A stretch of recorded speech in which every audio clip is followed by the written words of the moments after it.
has his Cardinals team on point right now. With a potent offense and a playmaking defense, they appear to be the team to beat in the NFC right now. After thumping the Niners, the Cardinals have now outscored their opponents by 77 points in the team's first 3 games. 4 of the 5 teams since 1980 to accomplish the same feat went on to play in the Super Bowl. So according to FPI, Arizona has better than a 50% chance to win each of its remaining 13 games. Skip, you just heard all the numbers. Yep. Are the undefeated Cardinals a threat to really win the Super Bowl this year? Stephen A., we got to meet Bruce Arians, you'll recall, at the ESPYs a couple of years ago, spent a little time with him. I really like this guy. Yep. I think he might be the best offensive mind in pro football. And what he is doing with later career Carson Palmer and now a later career Chris Johnson is just sensational. And Larry Fitz. And Larry Fitz, that's another good one. They're revitalized, yep. All 3 of them, at advanced ages. I can't get sold on this team as a Super Bowl threat because it's built, to me, upside down. The offensive line's just okay. Might be even a little below average. The defensive line's below average. The front 7 on defense, not great. But boy, you get to the skills positions, obviously on offense with the quarterback who's playing at an extremely high level right now, even though we don't have a great measuring stick because the opponents have been that New Orleans struggling defense in week 1, Chicago's struggling offense more in week 2, and then the suddenly really struggling San Francisco defense this past Sunday. And I don't know yet, not sure about that. But they can score and score quickly because of Chris Johnson and that little kid David Johnson they have at running back.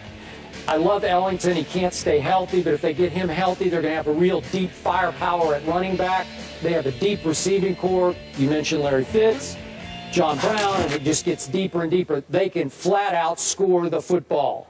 And on defense, there is no more potent cornerback safety combo than Patrick Peterson and Tyrann Mathieu. It's just sensational what they can do. You can have Richard Sherman and Cam if you want to, but these guys are right there, if not a touch ahead of them. But they're built kind of from the back end up. That when you get to the forward half of the offense and the defense, it's not great. And I look at Carson Palmer's record. He's 0-2 lifetime in the playoffs. And in Arizona, he did beat Seattle at Seattle in a Week 13 game 2 years ago, a game in which Carson Palmer threw 4 interceptions, and they somehow won that game 17-10, and I don't know how they won it. But he has managed not to face Seattle since then, and now if he stays healthy, God bless him the rest of the way, he's going to have to go to the Seahawks on November 15th.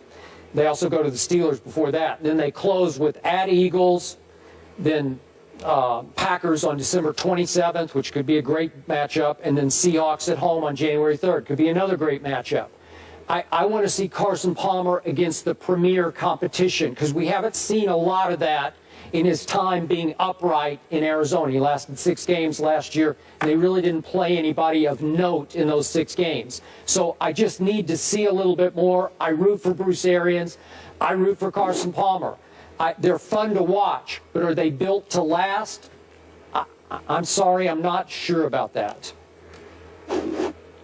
Skip Bayless, I'm with you. I'm not sure about it either, but I think I'm a tad bit more positive about them than you are because where you and I differ is that you think the offensive line is so-so.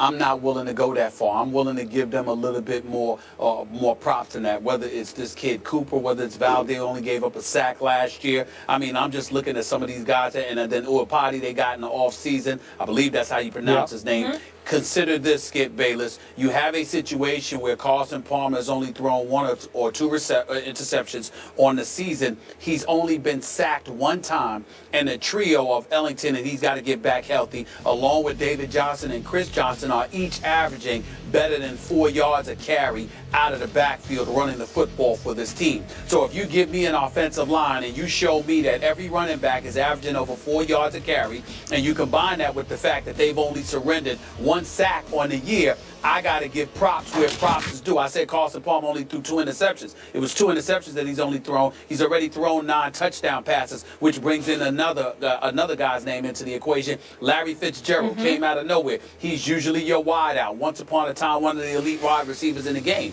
But Bruce Arians had to sit down and have a talk with that man to let him know that Father Time, age, attrition is catching up to you just a little bit. I still can utilize you and make you a vital component of this offense, but you need to roll with what I'm trying to do. So now you see Larry Fitzgerald playing more in the slot, more so than he's playing on the outside. When you can look at that, and then you notice that he's got 28 receptions. I mean, what is it for here? Let me look at this number here right here, Skip. He has 5 He's got TDs. 28 receptions for 333 yards, averaging 14.5 yards a catch. We didn't think that we would see those kind of numbers from a Larry Fitzgerald again, but that's what we're seeing. So if you've got Larry Fitzgerald with a John Brown who's got 17 receptions all of himself, and then you look at the trio of running backs, and you look at the fact that Carson Palmer can fling that football, particularly long range. Granted, first 3 games, New Orleans, 31 points, Chicago, 48 points, San Francisco, 47 points. We'll see what's going on.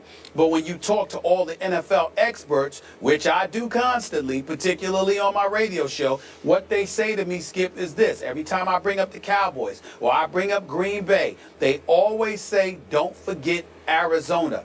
These guys went into Seattle a couple of years ago when they weren't the same team, beat Seattle. They're not scared of Seattle. They look forward to going up against Seattle and anybody else. You know from last year how they walked into Dallas and they beat Dallas last year. So when I look at it from that perspective, that's right, that's fair. But when I look at that, what it forces me to say is, what if they win enough games where they had some games in Arizona when it counts with the offensive brilliance of a guy like Bruce Arians and those corners? Because when you got Peterson and Tyron, I don't think you can summarily dismiss this team. They are playmakers. And even though Colin Kaepernick ain't the greatest example because he looks to have regressed, to pick 6 him that early on 2 occasions, early in the game Sunday, tells me that you have an elite secondary that's going to require an elite quarterback.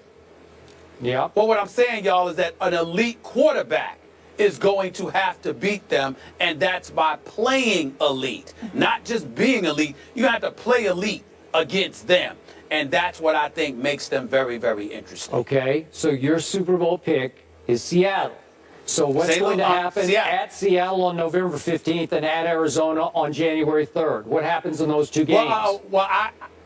I believe they split. I believe that they lose 1 game and they win 1 game against Seattle. I definitely believe that, but I'm not wavering from my pick that the Legion of Boom will go back to the Super Bowl, because I believe that whatever mission Tom Brady and the Patriots are on because of Deflategate, Seattle is on a bigger mission because they believe they gave away a Super Bowl when Pete Carroll made the worst call in NFL history by not giving Marshawn Lynch the ball a half yard away. That bad man on December 27th plays at Arizona a couple days after Christmas.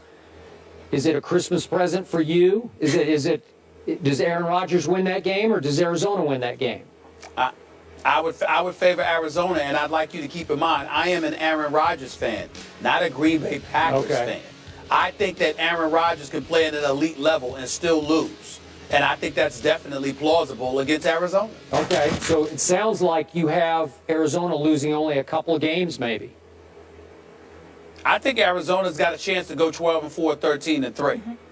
I think they're going to really battle nip and tuck with Seattle for the NFC West, and I think Seattle is behind the 8 ball because they lost those first 2 games. So they're already 2 games behind Arizona, and because they're going to split, they're going to remain 2 games behind. So Arizona is going to have to lose 2 additional games, all right, preferably within the conference, in order to pull out the NFC West. And I think that's a really, really hard sell at this particular moment in time to assume is going to take place. Okay, I'm just saying no Super Bowl threat here in Arizona.